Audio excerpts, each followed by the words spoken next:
I've been teaching for a long time, and one of the things that I've always said to my students is that I will never lower my standard in a class, but I will always lower myself to help them.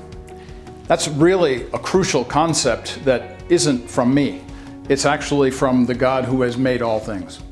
And so when we come to this section where we are asking the question, what makes my belief different from everybody else's belief? And we come to this piece where we're talking about the difference between views of salvation. It's really important to understand that God never lowers his standard, and we want to start there. We need to begin there.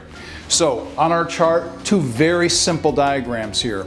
The problem, of course, is human sin.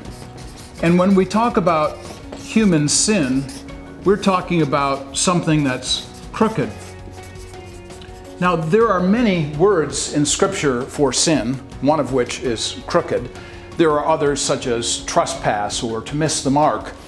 But this is the one that I wanted to concentrate on because it's the one that most clearly identifies the difference between God never lowering his standard. So here is his standard. The word for righteousness means straight.